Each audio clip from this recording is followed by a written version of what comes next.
Energi perubahan meskipun dihadang, diganggu, kadang-kadang tadi Pak Abil cerita, izin bikin acara aja susah, insya Allah energi dan nilai-nilai perubahan tidak akan bisa dibendung oleh siapapun untuk perubahan Indonesia menjadi lebih baik.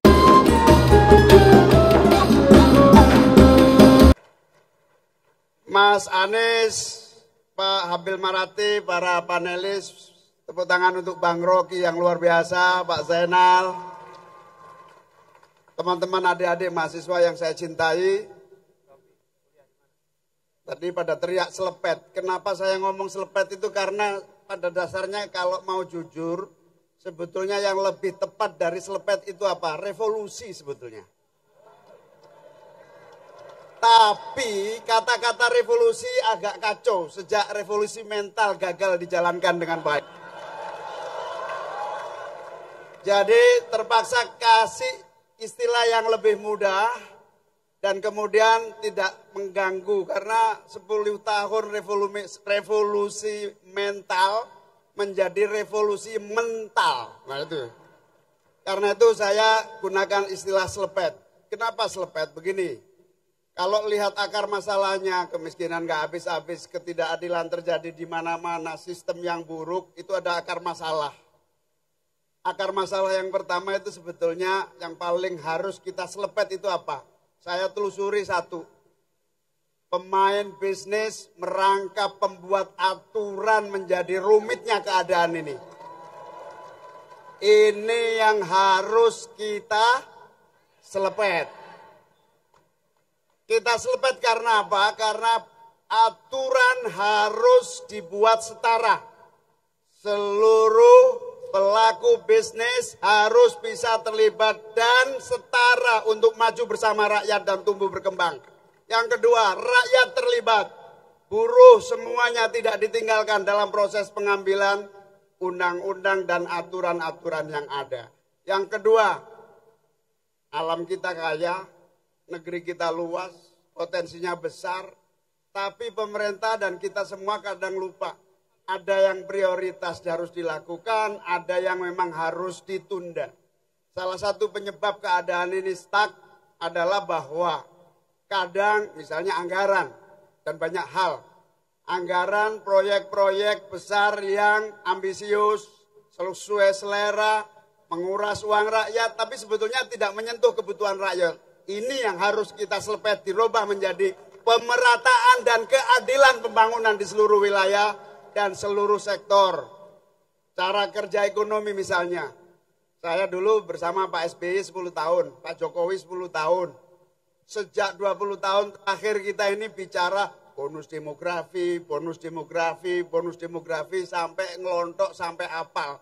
Tapi tidak ada yang hadir, tidak ada yang berubah. Semuanya slogan dan slogan. Gak ada pilihan lain, kita hadirkan perubahan untuk kaum muda. Salah satunya adalah kita hadirkan satu program yang fix. Mudah kok, anggaran kita 3.000 triliun kok. Kaum muda segini banyak kok. Jangan diprioritaskan yang lain. Kualitas kaum muda harus tumbuh berkembang dan memiliki kesempatan untuk maju. Itu namanya selepet anggaran. Nah yang terakhir, kita juga banyak masalah tentang lingkungan hidup. Tentang eksploitasi yang kemudian masa depan anak cucu kita juga sangat membahayakan. Ini semua karena apa? Karena kita tidak punya skenario dan membiarkan semua berjalan dalam pembiaran yang tidak ada kontrolnya. Saatnya perubahan, negara harus hadir membawa keadilan dan pemerataan sekaligus perubahan bagi keberlangsungan terjaganya semua kekayaan alam kita. Kita juga harus berubah dalam misalnya menyaksikan ekonomi rakyat kita. Hari ini cari kerja susah, dompet semakin hari semakin tipis dan bahkan kosong. Kita harus rubah. Apa itu? Cari kerja gampang, dompet terisi, semua murah, rakyat punya tabungan. Petani berproduksi, semua punya alat-alat produksi dan Jawa Tengah ini Jawa Tengah nih. Semua mengeluh pupuk, semua mengeluh kalau panen nggak ada yang beli. Ini perlu dirubah apa enggak? Perlu dirubah, rakyat harus punya pupuk, pemerintah harus hadir dan memberi solusi, dan dengan perubahan jalan itu akan terbentang luas. Insya Allah dengan perubahan rakyat bisa berproduksi, pertanian menguntungkan, pupuk tersedia, harga jual disiapkan oleh pemerintah. Insya Allah Mas Anies dan saya nggak main-main. Ibaratnya begini, saya dan Mas Anies ini gatel lihat keadaan. Mestinya bisa dirubah, kenapa tidak kita lakukan? Dan itu tidak ada jalan lain, kita harus melakukan perubahan kepemimpinan nasional. Dan insya Allah saya sama Mas Anies siap melakukan berbagai langkah perubahan. Terakhir, kita menyaksikan semuanya berjalan stuck, lambat. Ibarat sebuah mobil, pada dasarnya mobil kita ini kecepatannya bisa 250 km per jam. Kameranya mana sih? Itu ya. 250 km per jam. Tapi karena supirnya membiarkan jalannya pelan, tidak sungguh-sungguh, maka saatnya kita robah kepemimpinan untuk mempercepat laju pembangunan bangsa untuk lebih baik, lebih cepat, lebih adil, lebih makmur. Saya dan Mas Anies sudah keliling ke seluruh Indonesia. Aceh, Sumatera semua, Jawa, Kalimantan, Sulawesi, sampai Papua.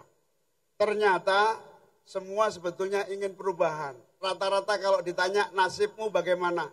Nasib tidak enak. Sudah berapa lama? Puluhan tahun. Mau berubah? Mau. Ternyata rakyat Indonesia ini patut kita syukuri. Mereka itu trimo ing pandum. Tidak banyak protes, terima keadaan, terima nasib. Tapi begitu dikasih tahu inilah perubahan, mereka bergerak, mereka semua menyatu, dan insya Allah perubahan disambut rakyat dengan amat sangat luar biasa untuk disambut menjadi bagian dari solusi nasional. Jawa Tengah ini orang-orangnya sabar, menerima, tapi begitu tahu mau nasibnya berubah enggak, ternyata luar biasa. Energi perubahan meskipun dihadang, diganggu. Kadang-kadang tadi Pak Abil cerita, izin bikin acara aja susah, insya Allah energi dan nilai-nilai perubahan tidak akan bisa dibendung oleh siapapun untuk perubahan Indonesia menjadi lebih baik. Terakhir, tidak ada jalan perubahan yang berhasil, kecuali kita kerja keras, bersatu, bahu-membahu, berkorban untuk perubahan dan perbaikan Indonesia di masa yang akan datang. Terima kasih. Assalamualaikum warahmatullahi wabarakatuh. Waalaikumsalam warahmatullahi wabarakatuh.